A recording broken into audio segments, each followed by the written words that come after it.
माननीय रश्मि जी के बारे में तो आप जैसा सभी लोग जानते हैं कि राजकीय इंटर कॉलेज में भौतिक विज्ञान की प्रवक्ता हैं। इनके लिए दो पंक्तियां मेरी तरफ से। शिक्षा हो या अर्थ जगत हो, शिक्षा हो या अर्थ जगत हो, या सेवाएं हो सरकारी, पुरुषों के समान तुम भी हो हर पद की सच्ची अधिकारी।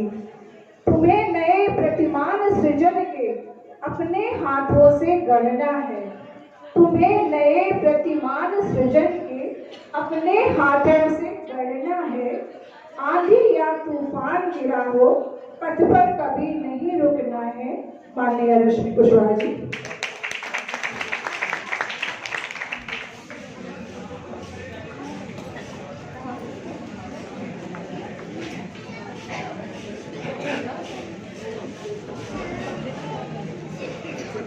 बहुत ही तारीफ ज़्यादा ही कुछ कर दी गई मेरी,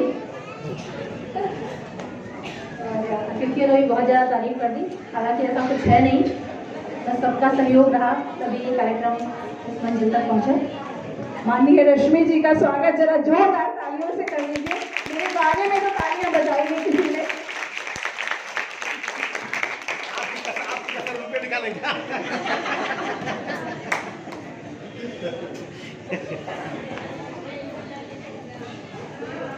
सबसे पहले मैं अपने राष्ट्रध्वज तिरंगे को नमन करते हुए भारत के गौरवशाली राज चिन्ह अशोक स्तंभ को नमन करती हूँ। भारतीय नारी को समानता का अधिकार दिलाने वाले भारतीय संविधान को नमन करती हूँ। पूरे विश्व को मानव कल्याणकारी शिक्षाएं प्रदान करने वाले तथागत गौतम बुद्ध को नमन करते हुए मैं इस भारत में एक मानव कल्याणकारी राज्य की स्थापना करने वाले सम्राट अशोक महान को सदियों से अशिक्षा और कुरीतियों की बेड़ियों में जकड़ी हुई भारतीय नारी को मुक्त कराने वाली, उनके लिए शिक्षा का द्वार खोलने वाली माता सावित्रीबाई फुले को नमन करते हुए मैं हर पल संघर्ष में उनका साथ देने वाले, उनको प्रोत्साहित करने वाले राष्ट्रपिता ज्योतिबा फुले को नमन करती हूँ।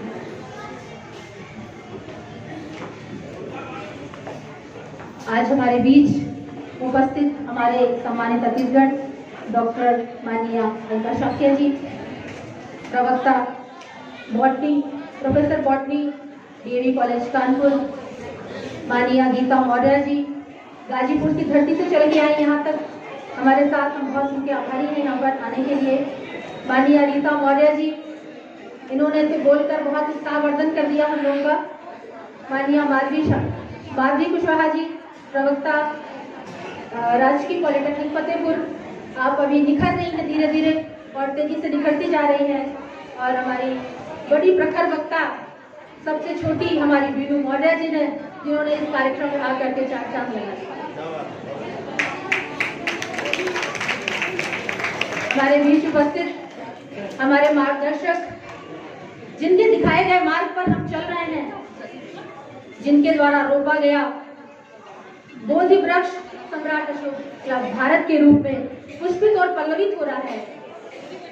आज हमारे बीच उपस्थित हैं सम्राट अशोक क्लब के राष्ट्रीय अध्यक्ष माननीय डॉक्टर दीनानाथ मौर्य जी, राष्ट्रीय प्रवक्ता माननीय सच्चिदानंद मौर्य जी।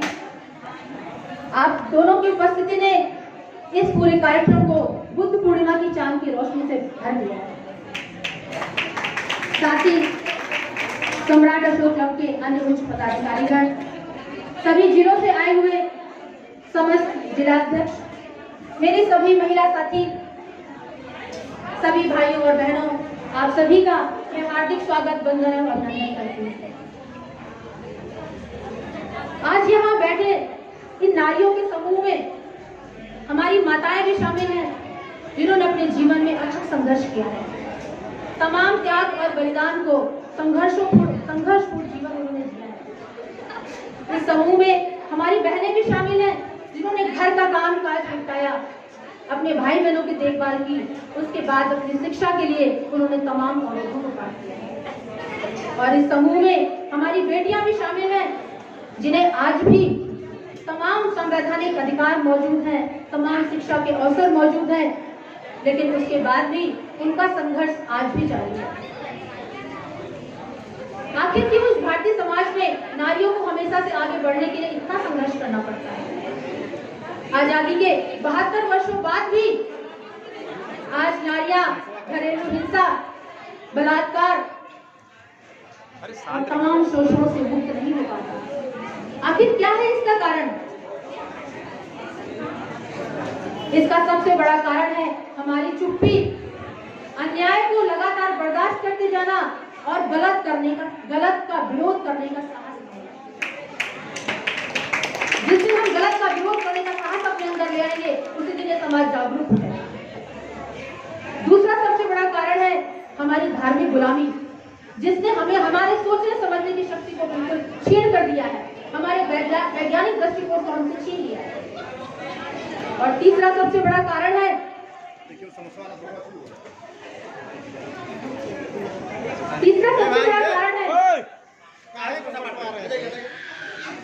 आज भी जो लोग कह रहे हैं हम बराबरी का दर्जा देते हैं महिलाओं को, लेकिन अगर आप घर जाकर देखिए तो जब कोई आता है तो चाय बनाने के लिए हमेशा बेटी को उठाया जाता है, कभी बेटे को उठाया नहीं जाता। तो हमें अपना दृष्टिकोण बदलने की जरूरत है। आखिर कौन है वो लोग जो सरेआम लड़कियों को छेड़ते हैं? आखिर कौन है वो लोग जो माँ बहन की बत्ती बत्ती गालियां देते हैं? और कौन है वो लोग जो घर के बाहर और घर के अंदर बच्चियों से बलात्कार करते हैं?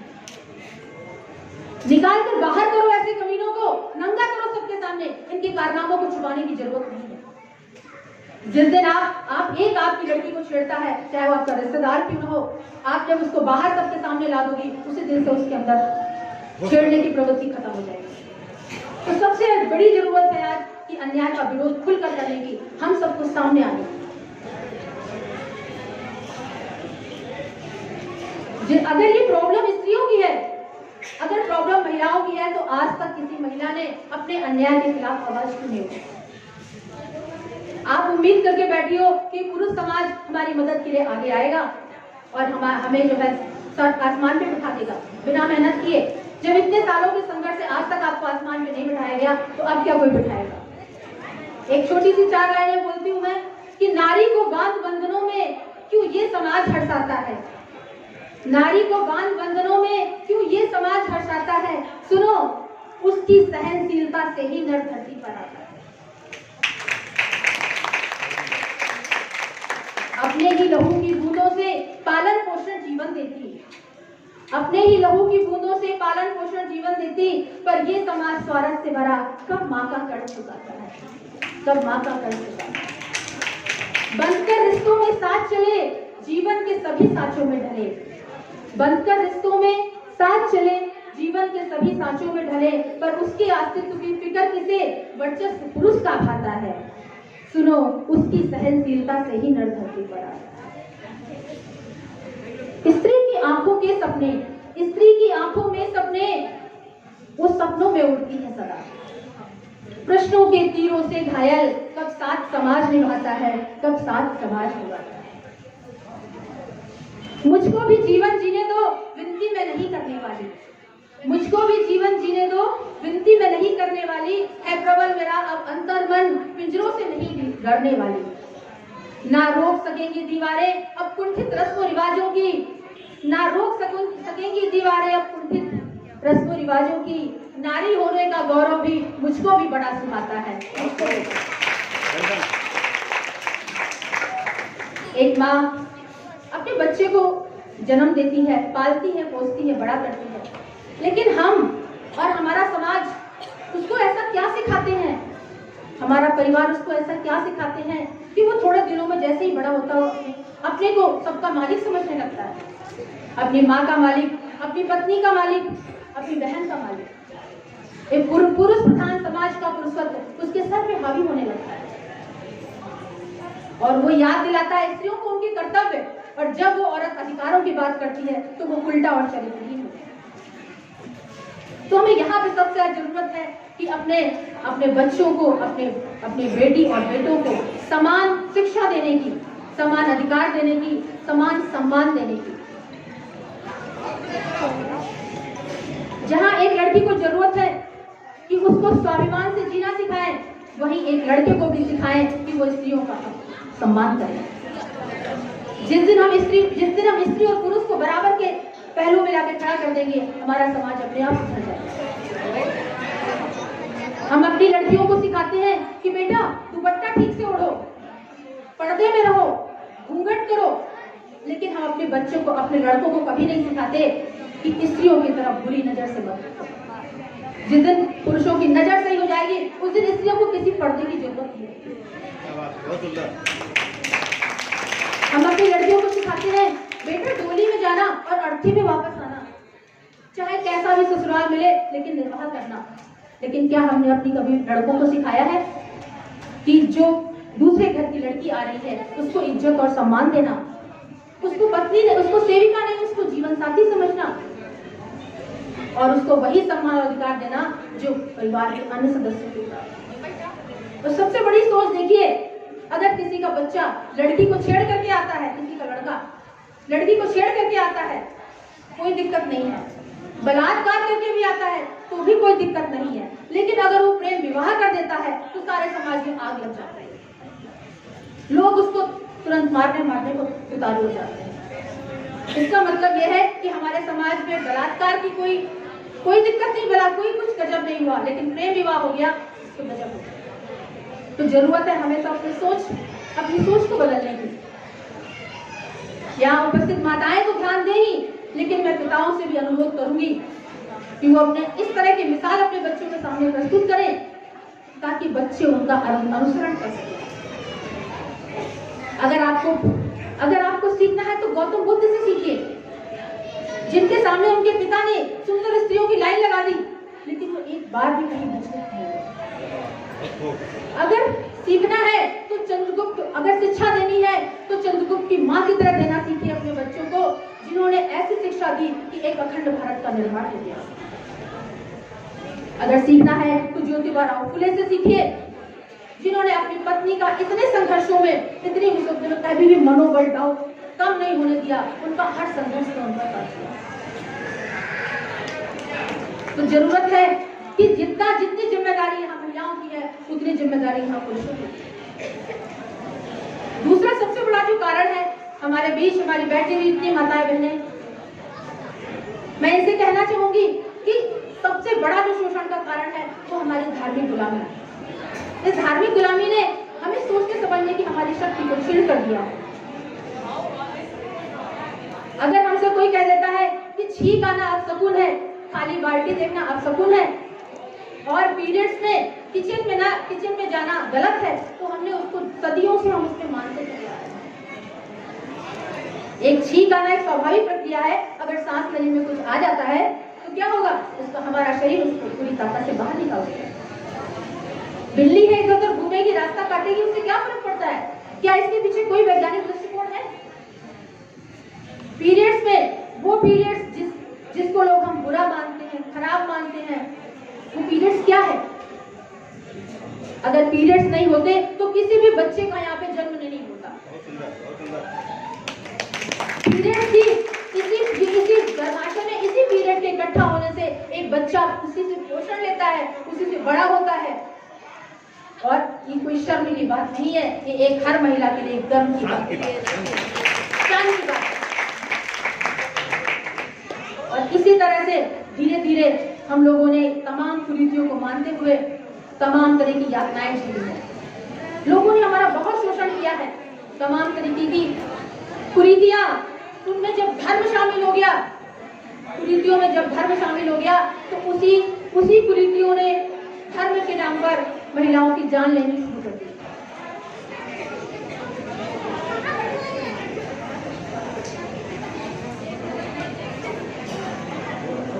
आप ध्यान दीजिएगा, थोड़ा सा महिलाओं का ध्यान अपनी तरफ आकर्षित करना चाहूंगी कि वो धर्म जब कुरीतियों में शामिल हो जाता है तो वो जानलेवा बन जाता है। पुराने समय में जब सती प्रथा थी तो सती प्रथा को मैंने पिछली बार बात की थी कि सती प्रथा जब थी तो सती प्रथा को बढ़ावा क्यों मिला? क्योंकि जब इसमें धर्म शामिल हो गया और पुजारियों ने ये कह दिया कि जो महिला सती होने जाएगी वो अपने जेवर, अपनी संपत्ति मंदिर में अर्पित करके जाएगी। तो इससे पुजारियों की आय बढ़ गई और इससे कोई फर्क नहीं पड़ता कि कितनी बत्तियां जल रही हैं, लेकिन पुजारी की आय हो रही थी। इस वजह से इस प्रथा को बढ़ावा दिया। देवदासी प्रथा, जिसमें देवदासी प्रथा में महिलाओं को एक पत्थर की मूर्ति के साथ उनका विवाह कर दिया था, लेकिन उस पत्थर की मूर्ति उस महिला का क्या करती?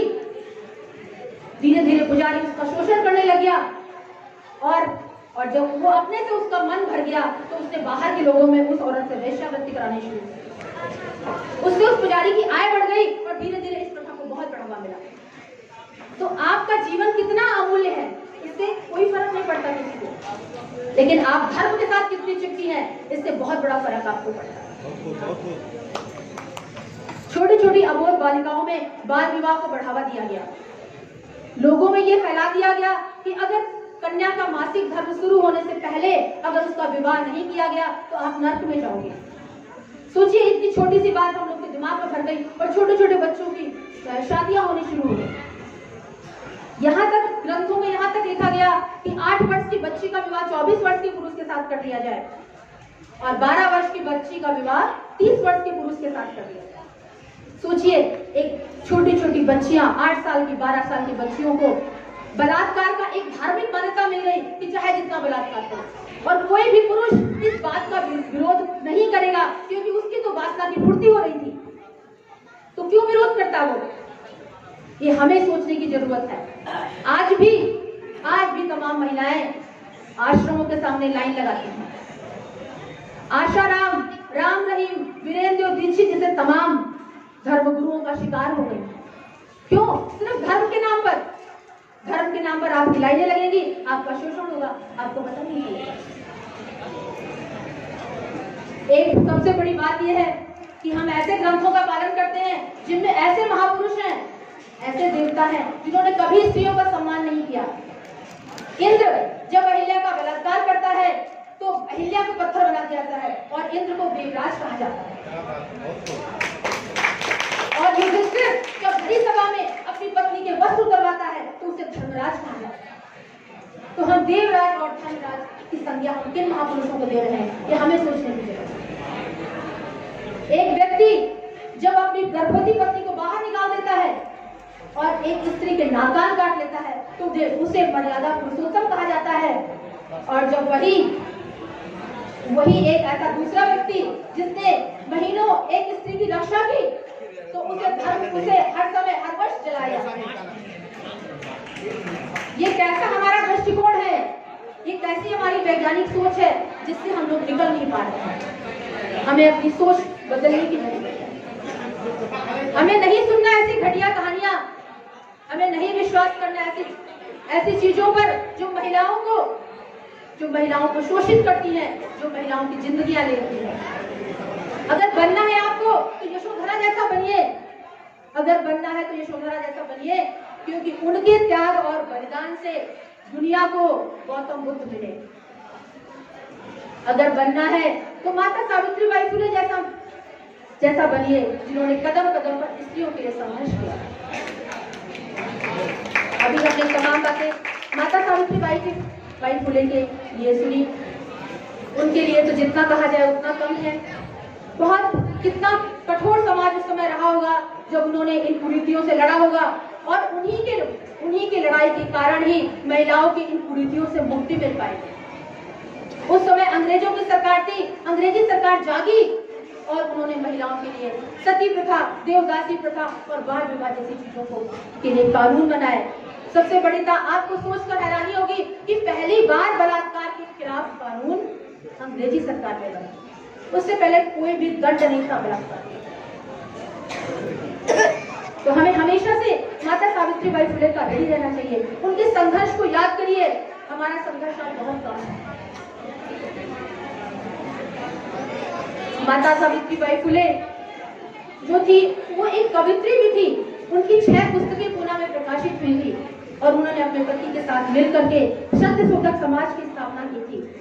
जब ज्योतिबा फुले नहीं रहे तब भी वो लगातार 7 वर्षों तक संघर्ष करते थे और उन्होंने पूरे समाज सेवा की।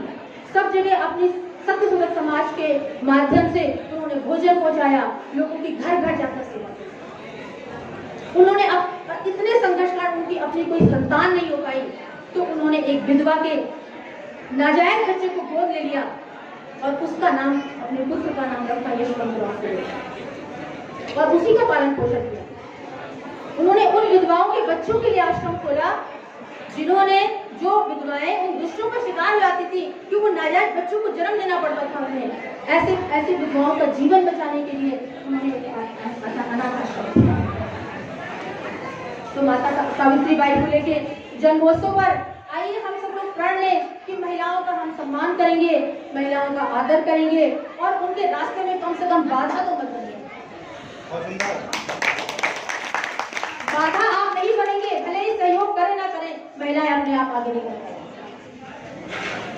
तो आज इस बहुत बहुत धन्यवाद आप सभी का आने के लिए। मैं आभार व्यक्त करती हूँ अपने समस्त अतिथियों का जिन्होंने इतना अमूल्य समय हमारे बीच दिया। मैं आभार व्यक्त करती हूँ अपने मार्गदर्शकों का जिन्होंने मेरे बुलावे को स्वीकार किया और यहाँ हम लोगों का उत्साह बढ़ने के लिए यहाँ पर आए। मैं आभार व्यक्त करती हूँ समस्त जिलाध्यक्ष महोदयों का जिन्होंने यहाँ समय दिया, दूर दराज से, इतनी दूर दूर से आए हुए सभी भाइयों बहनों और बच्चों का जिन्होंने इतना समय दिया। आप सभी का धन्यवाद करते हुए मैं अपनी बात को खत्म करती हूँ और कार्यक्रम को आगे बढ़ने के लिए जी को आमंत्रित करती हूँ। जय भारत, अतुल्य भारत, समृद्ध भारत।